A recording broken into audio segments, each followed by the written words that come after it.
আসসালামু আলাইকুম। প্রভাতী পাঠশালার পক্ষ থেকে সবাইকে স্বাগত। আজকে আমি আপনাদের মাঝে আলোচনা করব চাকরির পরীক্ষায় এখান থেকে ১ মার্ক অবশ্যই কমন পাবেন। যেকোনো চাকরির পরীক্ষা। তাহলে চলুন শুরু করি। আমাদের এখানে আছে ক, খ, গ, ঘ, উ, চ, ছ, জ, ঝ, ইউ, ট, ঠ, ড, ঢ, মূর্ধন্য, ত, থ, দ, ধ, মূর্ধন্য, প, ফ, ব, ভ, ম। বাংলা বর্ণমালায় এই ২৫টি বর্ণকে বলে স্পর্শধ্বনি। কি বলে? স্পর্শধ্বনি। আচ্ছা, দেখুন আমাদের যে প্রথমে দেওয়া আছে ক, খ। এই ক, খ কে বলে হচ্ছে অঘোষ ধ্বনি। কি বলে? অঘোষ ধ্বনি। তারপরে আমাদের আছে গ, ঘ। এই দুইটাকে বলে হচ্ছে ঘোষ। আর এই যে আমাদের শেষে আছে ও, নিয়, মূর্ধন্য, দন্তন্য, ম। এই পাঁচটিকে বলে হচ্ছে আমাদের নাসিক্য ধ্বনি। কি বলে?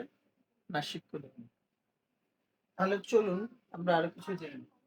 আমাদের ক, খ, গ, ঘ, উ এই পাঁচটিকে বলে হচ্ছে ক বর্গ। কি বলে? ক বর্গ। তারপরে আমাদের দেওয়া আছে চ, ছ, জ, ঝ, ইউ। এই পাঁচটিকে বলে হচ্ছে চ বর্গ। কি বলে? চ বর্গ। এরপরে আমাদের দেওয়া আছে ট, ঠ, ড, ঢ, মূর্ধন্য। এই পাঁচটিকে বলে হচ্ছে ট বর্গ। তারপরে আমাদের দেওয়া আছে ত, থ, দ, ধ, দন্তের ন। এই পাঁচটিকে বলা হচ্ছে ত বর্গ। তারপরে আমাদের দেওয়া আছে প, ফ, ব, ভ, ম। এই পাঁচটিকে বলা হচ্ছে প বর্গ। প্রায়শই চাকরির পরীক্ষা এখান থেকে প্রশ্ন এসেই থাকে। তারপরে আমরা দেখতে পারি ক, খ। এটা হচ্ছে অঘোষ ধ্বনি। কি ধ্বনি? অঘোষ ধ্বনি। গ, ঘ। এটা হচ্ছে ঘোষ। এটা কি? ঘোষ। আর এই পাঁচটা হচ্ছে নাসিক্য। নাসিক্য কোনগুলো? যেগুলো উচ্চারণ করার সময় নাক দিয়ে বাতাস বের হয়, এগুলো বলে হচ্ছে নাসিক্য। দেখো, ও, নিয়, ন, ন, ম। আমাদের নাক থেকে বাতাস নিঃসৃত হয়। এরপরে আমরা দেখতে পারি অঘোষ ধ্বনির মধ্যে আমাদের আছে অল্প প্রাণ এবং মহাপ্রাণ। তাহলে দেখো তোমরা ক, ক, চ, ট, ত, প। এগুলো হচ্ছে অল্প প্রাণ। এগুলো কি? অল্প প্রাণ।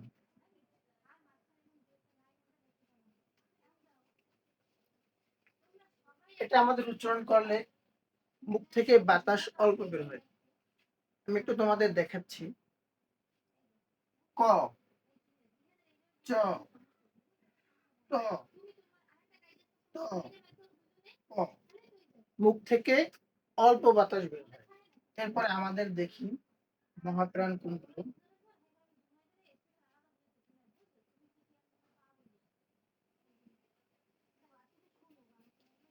মহাপ্রাণ গুলো হচ্ছে খ, ছ, ঠ, থ, প। এই দুটোর মধ্যে আমরা একটু দেখে নেই। দেখো তোমরা, তাহলে দেখুন আমাদের ক, খ। ক আমরা যখন উচ্চারণ করি তখন বাতাস অল্প বের হয়। ক, তারপরে হচ্ছে খ, বেশি বাতাস বের হয়। এর জন্য এটা হচ্ছে অল্প প্রাণ, এটা হচ্ছে মহাপ্রাণ। তারপরে পরেরগুলো এইভাবে দেখুন। চ, ছ। চ যখন আমরা বলি তখন অল্প বাতাস বের হয়, চ। আর ছ যখন আমরা বলি ছ, বেশি বাতাস বের হয়। তারপরে আমাদের হচ্ছে ট, ঠ। ট বললে আমাদের অল্প বাতাস বের হয়, ঠ বললে বেশি বাতাস বের হয়।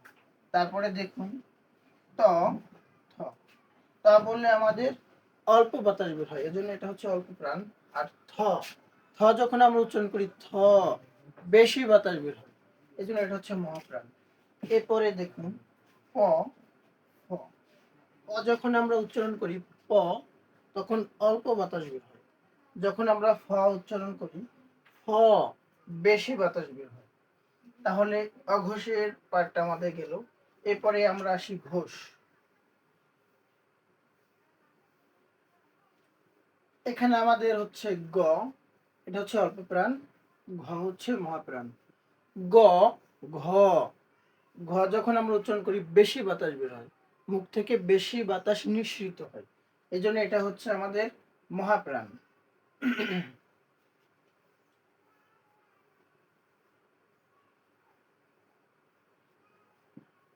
আর গ হচ্ছে আমাদের অল্প প্রাণ।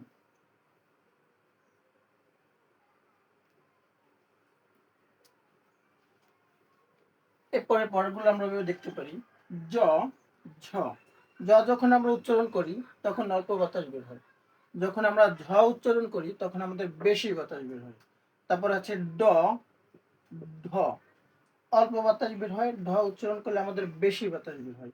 তারপর আছে দ, ধ, অল্প বাতাস বের হয় এজন্য অল্প প্রাণ, বেশি বাতাস বের হয় এজন্য মহাপ্রাণ।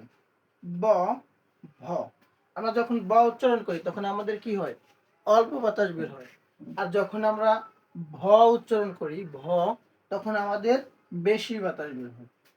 এরপরে আমরা আসি নাসিক্য ধ্বনি। ও, নিয়, মূর্ধন্য, দন্তেন্য, ম, এগুলো হচ্ছে নাসিক্য বর্ণ। চাকরির পরীক্ষা এখান থেকে 1 মার্ক প্রায়শই এসে থাকে। প্রাইমারি, বিসিএস, নিবন্ধন, ব্যাংক, অন্যান্য জবে এখান থেকে 1 মার্ক কমন থাকে। তো আশা করছি আজকের ভিডিওটা আপনাদের কেমন লেগেছে। যদি ভিডিওটা ভালো লাগে বেশি বেশি শেয়ার করবেন এবং আমার চ্যানেলটি সাবস্ক্রাইব করতে ভুলবেন না। তো আজকের মতো এখানে বিদায় নিচ্ছি। সবাই ভালো থাকবেন। আল্লাহ হাফেজ।